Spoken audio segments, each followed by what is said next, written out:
شروع کرتا ہوں رب کریم کے بابرکت نام سے، جو دلوں کے بھید خوب جانتا ہے۔ دیکھنے اور سننے والے تمام دوست احباب سب کو میرا دل کی گہرائیوں سے سلام ہو۔ امید کرتا ہوں رب کریم سے میں دعا گو ہوں کہ اللہ تعالیٰ آپ پہ ہمیشہ مہربان رہے اور آپ جہاں کہیں بھی ہوں خوش آباد اور ہنسی خوشی اپنی زندگی گزار رہے ہوں۔ تو بارشوں کا سیزن میرے خیال میں پورے زور و شور سے پورے پاکستان میں جاری ہے۔ ہر جگہ تقریباً ایک جیسا ہی ماحول ہے، چاہے گاؤں ہو، چاہے شہر ہو، چاہے مری ہو یا چاہے ملتان ہو، ایک جیسا سسٹم ہی بارشوں کا جو سپیل آیا ہوا ہے۔ تو سب سے جو مین بات ہے، یہ بارشوں کا جو سپیل ہے سب سے زیادہ ہمارے پنجاب کے جو دیہاتی ایریا ان کو سب سے زیادہ متاثر کرتا ہے، کیونکہ یہاں پہ جو زیادہ تر لوگوں کا پیشہ ہے، جو جہاں لوگوں کا روزگار ہے وہ کاشتکاری سے، ایگریکلچر سے وابستہ لوگ ہیں۔ تو جو فصل ہوتی ہے، چاہے وہ جون سی مرضی فصل ہو، کپاس کی ہو، گندم کی ہو اور اس کے علاوہ مکئی کی ہو، بارش کی جو زیادتی ہوتی ہے، کسی بھی چیز کی زیادتی ہو ویسے وہ نقصان دیتی ہے، لیکن تو بارش کی زیادتی تو پھر فصلوں کے لیے بڑے مسائل پیدا ہو جاتے ہیں۔ تو کیونکہ انسان کی جو یہاں کے لوگ ہیں، آبادی یہاں کی، ان کا جو مین روزی کا ذریعہ وہ یہ کپاس یا گندم وغیرہ ہوتی ہے۔ تو جب یہ فصلیں ان کو صحیح طریقے سے نہیں ان کی نشوونما ہوں گی یا بارشوں کا یہ سلسلہ پہلے ایسے ہی جاری رہے گا تو ان کی فصلیں ویسے ہی ضائع ہو جاتی ہیں، یا جیسے ان کی اوسط آتی ہے عموماً وہ ایسے وہ اوسط نہیں دے پاتی۔ تو ایک تو اللہ تعالیٰ سے یہ دعا ہے کہ اللہ تعالیٰ یہ جو بارشیں ہو رہی ہیں ان کو ہمارے لیے باعث رحمت بنائے، اور میرے خیال میں اب تو اللہ تعالیٰ مہربانی کرے، کوئی شفقت اور رحمت کی نظر کرے کہ بارشوں کا میرے خیال میں اس پل اب ضرورت نہیں ہے، رک جانا چاہیے،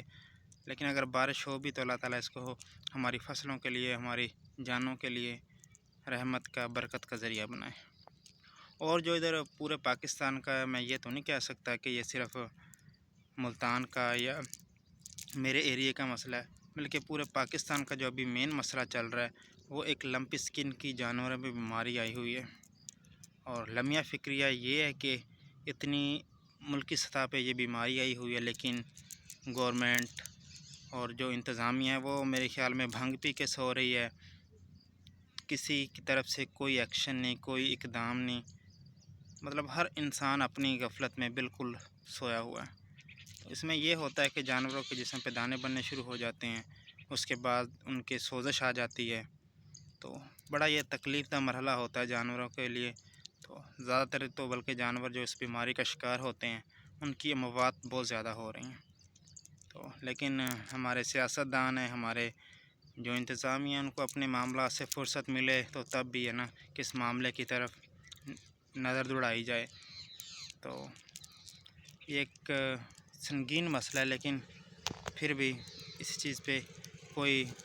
ایکشن نہیں، کوئی اس پہ کوئی تحقیقات نہیں ہو رہی، مطلب تو ملکی سطح پہ تو اس پہ کوئی ایکشن وغیرہ نہیں ہے، لیکن ایک جو بڑا مسئلہ دیکھا گیا ہے کہ اس بیماری میں میرے خیال جانوروں کو پیناڈول یا پونسٹان وغیرہ کی جو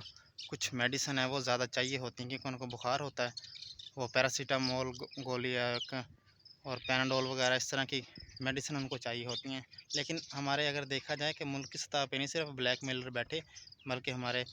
چھوٹے چھوٹے گاؤں میں ہمارے چھوٹے چھوٹے اسٹاکیے بھی بیٹھے ہوئے ہیں، جو چھوٹے چھوٹے زرداری ہیں وہ بھی ہمارے عموماً بیٹھے ہوئے ہیں۔ وہ پتہ جو 20 روپے کا ملتا تھا کچھ مہینے پہلے، مطلب اس بیماری کو آئے 2 ماہ کا ٹائم ہو گیا، وہ پتہ جو 20 روپے کا ملتا تھا وہ اب تقریباً 70-80 روپے کا ملتا ہے۔ تو میرے خیال میں یہ سراسر زیادتی ہے، ناانصافی ہے، کوئی پوچھنے والا نہیں ہے۔ تو یہاں پہ ہمارا جتنا مرضی بڑا میرے خیال میں عمران خان آ جائے، ایماندار لیڈر جون سا مرضی آ جائے، لیکن جب تک ہم